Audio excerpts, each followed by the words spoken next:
Hi guys, hello and welcome back to my channel. So finally I'm making a video. Wow. So a few weeks ago I was thinking what kind of videos I should be doing since I'm not posting anything right now. So I'm running out of ideas. Some contests went by and I was thinking, well, I really miss doing some contests. The latest one I did was Alice Madness Returns. Okay guys, so this video was recorded a long time ago, and since then Comic-Con Portugal 2019 happened, where I entered the contest as Elsa from Frozen. So please don't bully me about not editing the videos sooner. Sorry. Then, bam!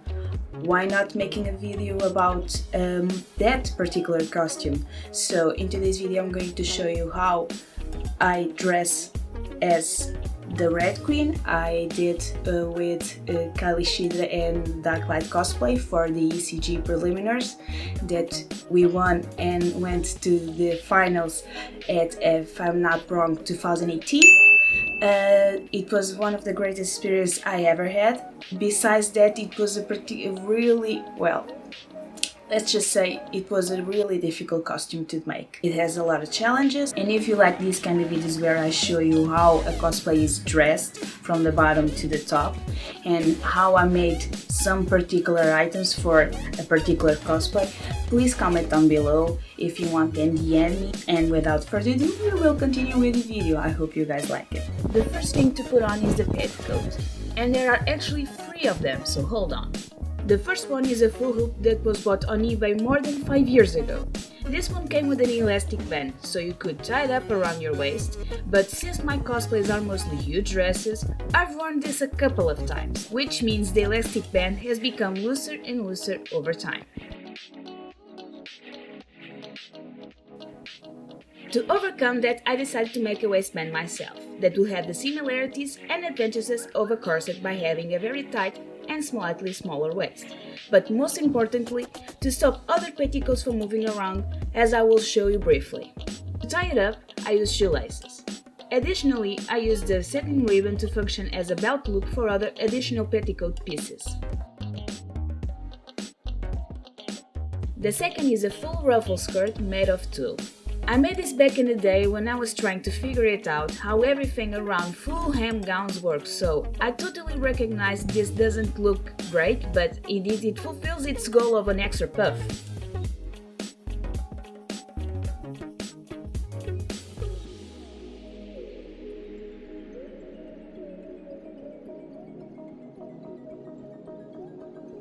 To prevent this piece from moving around, I added loops of satin ribbon around the waistband. To tie it up to the main waistband, I used another pair of shoelaces. Last but not least, more tulle! Yay! But this time just a simple tulle piece to cover all the ruffles. I made this not specifically for this cosplay, since the Red Queen skirt is very heavy, but for other cosplays with the finer and more flowy fabrics. This does prevent the ruffles from the second skirt from showing it up. Here's just an extra. This one does not have anything to connect to the main waistband, but that's something I'll work on later. Now the first piece of this cosplay to show is the skirt. As I said before, it's super heavy, so it takes a lot of arm work to dress this, but it's filled with details.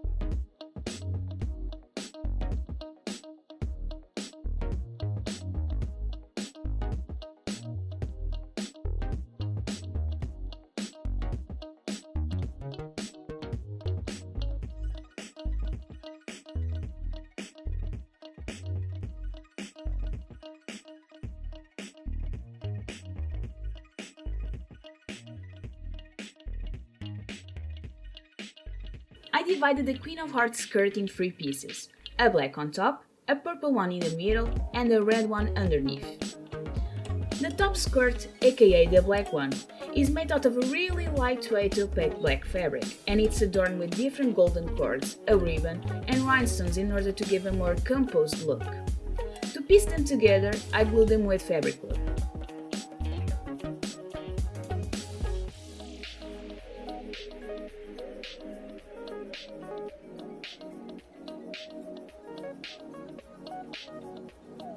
Now for the purple skirt. As for the main fabric, I used a cotton twill and the ribbons were bought on AliExpress, since I couldn't find a prettier one around here. The M's were done with a golden satin fabric that I use for other pieces in this cosplay as well, and stitched with a heart-shaped stitch my friend Darklight had on her machine. To hide the stitches from the sewed ribbon underneath, lining fabric was attached. As for the bottom skirt, we have a lot to talk about. From the black hearts to the disposition of the lace, I live for this piece. Starting from the bottom, we can see some white ruffles and two heart designs that were cut in the golden satin fabric and attached with interlace for a stiffer look. After being stitched to the black velvet, a golden chain was glued to the outer layers of each design. As we are looking up on a red skirt, which is also satin, we see the black beaded hearts and lace. I wanted to do the lace design by hand, but since I was running out of time, I bought two types of common laces and placed them together to the best that I could back then. And I think it turned out really good. Sometimes simpler is better. As you can see, the lining fabric goes with the color disposition too. Now my favorite part, the black beaded hearts. There are 3 types of them and every single one of them was done by hand.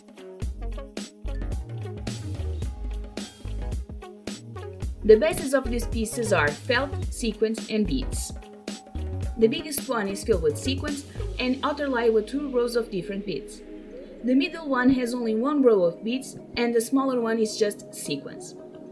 I wanted everything to connect and not just be random. And this kind of crescent flow does that.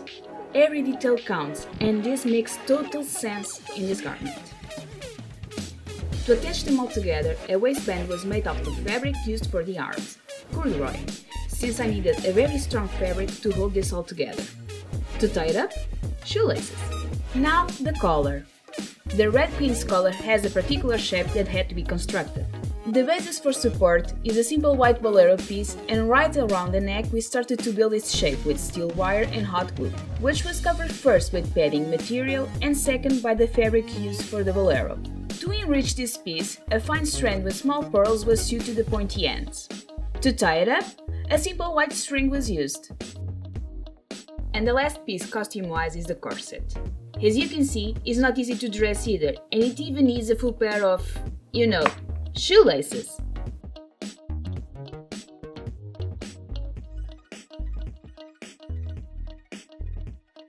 This is the piece that puts a costume all together, and I have a really healthy love-hate relationship with it.